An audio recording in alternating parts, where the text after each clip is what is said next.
অন্তর্বর্তী সরকার ক্ষমতা গ্রহণের পর গত ৩ মাসে পোশাক খাতে বকেয়া বেতন ভাতা বোনাস সহ নানা দাবিতে শ্রমিকদের আন্দোলন অব্যাহত রয়েছে। সরকারের বিভিন্ন উদ্যোগ সত্ত্বেও অস্থিরতা থামছে না। এবার বকেয়া বেতন পরিশোধে মালিক পক্ষের সমস্যার সৃষ্টি হলে প্রশাসক নিয়োগের হুঁশিয়ারি দিয়েছে সরকার। নতুন মন্ত্রণালয় পুনর্গঠনের পর অন্তর্বর্তী সরকারের শ্রম ও কর্মসংস্থান উপদেষ্টা brigadier general doctor M Sakhawat Hossain ২১ জানুয়ারি মন্ত্রণালয়ের কর্মকর্তাদের সাথে এক মতবিনিময় সভায় এ হুঁশিয়ারি দেন। তবে প্রশাসক নিয়োগের প্রেক্ষাপট সম্পর্কে বিস্তারিত ব্যাখ্যা দিয়েছেন মিস্টার হোসেন। তিনি বিবিসি বাংলাকে জানিয়েছেন যে বিষয়টি এখনও প্রাথমিক পর্যায়ে রয়েছে। তিনি জানান, এই মুহূর্তে অধিকাংশ সমস্যা পোশাক শ্রমিকদের বকেয়া বেতন নিয়ে এবং যেসব পোশাক কারখানা বেতন দিতে পারছে না তাদের বেশিরভাগই ঋণ খেলাপি। ফলে সমস্যা সমাধান করার জন্য এই পদক্ষেপ নেওয়ার কথা ভাবা হচ্ছে। তিনি আরও বলেন, এ ধরনের কারখানাগুলোর বেশিরভাগই ব্যাংক ডিফল্টার এবং এখন তারা ব্যাংক থেকেও টাকা পাচ্ছে না। আমার প্রথম পলিসি হবে, যদি তারা কারখানা চালাতে না পারে এবং শ্রমিকদের ৩-৪ মাসের বেতন বকেয়া পড়ে থাকে, তবে সেই কারখানা বন্ধ করে দিয়ে প্রশাসক নিয়োগ করা হবে। কারণ ব্যাংক এবং তারা একে অপরকে টাকা দিতে চায় না, কারণ তারা ঋণ খেলাপি। তিনি আরও জানান, পোশাক কারখানাগুলো যেহেতু ব্যক্তি মালিকানাধীন বেসরকারি প্রতিষ্ঠান, তাই প্রশাসকের কাজকর্ম আইন অনুযায়ী নির্ধারণ করা হবে। গার্মেন্টস বেসরকারি হলেও তারা তো ব্যাংক থেকে টাকা নিয়েছে, এসব কারখানার ব্যাংকের কাছে বন্ধক রয়েছে, সেগুলোর ভিত্তিতেই যে আইন কানুন আছে তার মধ্যে থেকেই কাজ করা হবে।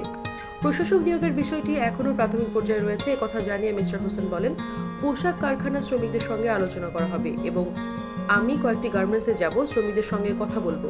এরপর আমি মন্ত্রণালয় থেকে বর্তমান আইনটি পর্যালোচনা করব, আর যদি কোনো পরিবর্তন দরকার হয় তবে সেটা করব। মিস্টার হোসেন মন্তব্য করেন, বিগত সরকারের সাথে বর্তমান সরকারের এখানেই পার্থক্য। প্রশাসক নিয়োগের মাধ্যমে এই খাতের চলমান অস্থিরতা নিরসন করা সম্ভব বলে আমি মনে করি। তিনি আরও বলেন, যদি কেউ আদালতে যায় তবে সমস্যার সমাধানে আমরা আদালতের দ্বারস্থ হব। তারা প্রবলেম তৈরি করবে এবং প্রবলেম সলভ করতে গেলে আমাদের তো আদালতের সাপোর্ট দরকার হবে। তাদের বেশিরভাগই সরকারের টাকা নিয়েছে, সেক্ষেত্রে সরকারের একটা মালিকানা তো আছেই। কোন ধরনের প্রতিষ্ঠানে প্রশাসক প্রয়োজন হতে পারে এমন প্রশ্নে বেক্সিমকোর উদাহরণ দিয়ে মিস্টার হোসেন বলেন, বেক্সিমকো এত ডিফল্ট করেছে যে যদি তারা ১০০ টাকা আয় করে, ব্যাংক আর সেটা দিতে চায় না। ব্যাংক বলে, আমি তোর কাছে ১০,০০০ টাকা পাবো। ব্যাংকের অবস্থা তো খারাপ, ঋণ নিতে নিতে তাদের অবস্থাও নাজুক। কারখানা বন্ধ রোধে সরকারের পদক্ষেপ কি? অন্তর্বর্তী সরকার ক্ষমতা গ্রহণের পরপরই পোশাক খাতে বকেয়া বেতন ভাতা বোনাস সহ নানা দাবিতে শ্রমিক আন্দোলন শুরু হয়, যা অস্থির পরিস্থিতি তৈরি করে। নভেম্বর মাসে সরকার এই সমস্যার সমাধানে এসব প্রতিষ্ঠানের প্রশাসক বা রিসিভার নিয়োগের সিদ্ধান্ত নেয়। ওই সিদ্ধান্তের পর বেক্সিমকোর পোশাক কারখানায় রিসিভার নিয়োগ দেওয়া হয়। ২০২৪ সালের ডিসেম্বরে বেক্সিমকো কর্তৃপক্ষ তাদের ১৬টি কারখানায় লে অফ ঘোষণা করে। শ্রম উপদেষ্টা মিস্টার হোসেন এই পরিস্থিতির কারণ ব্যাখ্যা করে বলেন, বেক্সিমকো যে পরিমাণ ঋণ জমা করেছে তাতে আর কোনো ব্যাংক ঋণ প্রদান করতে পারছে না। তিনি জানান, ১২টি ফ্যাক্টরি ম্যানেজমেন্ট লে অফ করেছে, যা সরকারের সিদ্ধান্ত নয়। বর্তমানে ৩টি কারখানা চালু রয়েছে। বেক্সিমকোর ইন্ডাস্ট্রিয়াল পার্কে অবস্থিত ৩২টি ফ্যাক্টরির বিপরীতে ২৯,৯২৫ কোটি টাকার ব্যাংক ঋণের সঙ্গে বেক্সিমকো লিমিটেডের মোট ঋণ বর্তমানে ৪০,০০০ কোটি টাকারও বেশি। শুধু জনতা ব্যাংকের পাওনা টাকার পরিমাণ ২৩,০০০ কোটি টাকা বলে জানান মিস্টার হোসেন। এই পরিস্থিতির প্রেক্ষাপটে সরকার নভেম্বর মাসে বেক্সিমকোর ইন্ডাস্ট্রিয়াল পার্কের শিল্প প্রতিষ্ঠানগুলোর ব্যবসা পরিস্থিতি পর্যবেক্ষণ করতে ১১ সদস্য বিশিষ্ট একটি উপদেষ্টা পরিষদ কমিটি গঠন করে। এছাড়া আপৎকালীন পরিস্থিতি মোকাবেলার জন্য অর্থ বিভাগ থেকে ৫০ কোটি টাকা এবং সরকারের কেন্দ্রীয় তহবিল থেকে ১০ কোটি টাকা সুদমুক্ত ঋণ বিতরণ করা হয়েছে, এমন তথ্য দেন শ্রম উপদেষ্টা। তিনি আরও জানান, সেপ্টেম্বর ২০২৪ থেকে এখন পর্যন্ত সরকার ২২৩ কোটি টাকা প্রদান করেছে। অত্যধিক ঋণগ্রস্ত অবস্থায় ফ্যাক্টরিগুলো চালাতে কোনো ব্যাংকই তাদেরকে নতুন ঋণ দিতে পারছে না। বেক্সিমকোর এসব শিল্প প্রতিষ্ঠান বিক্রি, লিজ দেওয়া বা হস্তান্তরের জন্য আইন অনুযায়ী সব প্রক্রিয়া চলমান রয়েছে, জানান মিস্টার হোসেন। তিনি বলেন, সরকার শ্রমিকদের ন্যায্য পাওনা পরিশোধে সজাগ রয়েছে এবং শ্রমিকদের ধৈর্য ধরার আহ্বান জানান। একই সঙ্গে তিনি দেশের স্বার্থে ক্ষতিকর কর্মকাণ্ড থেকে বিরত থাকারও আহ্বান জানান। এদিকে প্রশাসক নিয়োগ নিয়ে কারখানা মালিকরা কি ভাবছেন? ৫ আগস্ট দেশের রাজনৈতিক পট পরিবর্তনের পর ব্যবসায়ীদের শীর্ষ সংগঠন এফবিসিসিআই, চট্টগ্রাম চেম্বার এবং ই কমার্স অ্যাসোসিয়েশন অব বাংলাদেশের পর্ষদ ভেঙে প্রশাসক নিয়োগ দেয় সরকার।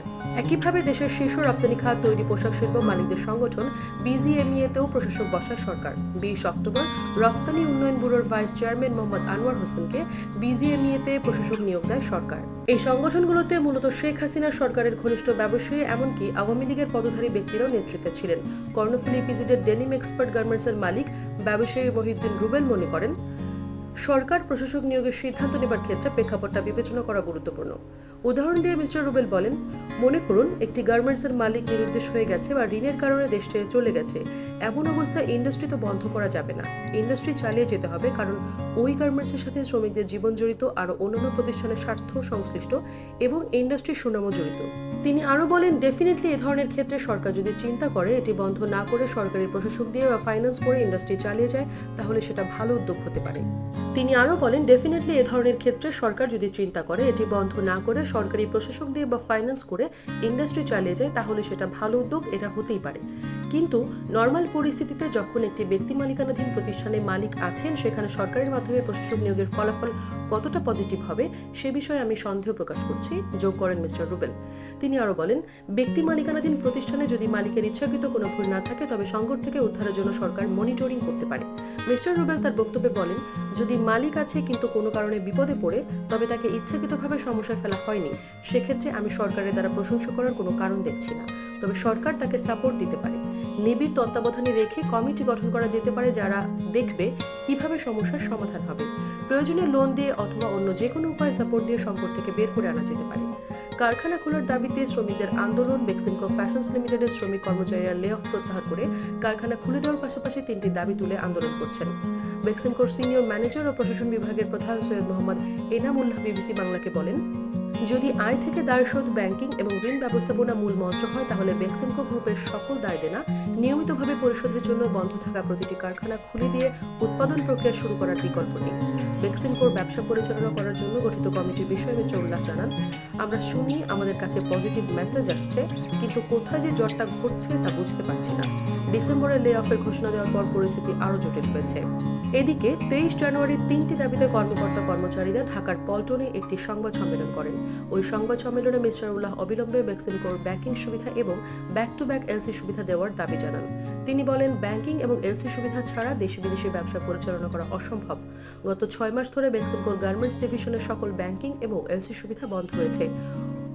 একদিকে কারখানা বন্ধ, উৎপাদন নেই, অন্যদিকে দায় দেনার পরিমাণ প্রচার করে তা পরিশোধের জন্য চাপ অব্যাহত রয়েছে।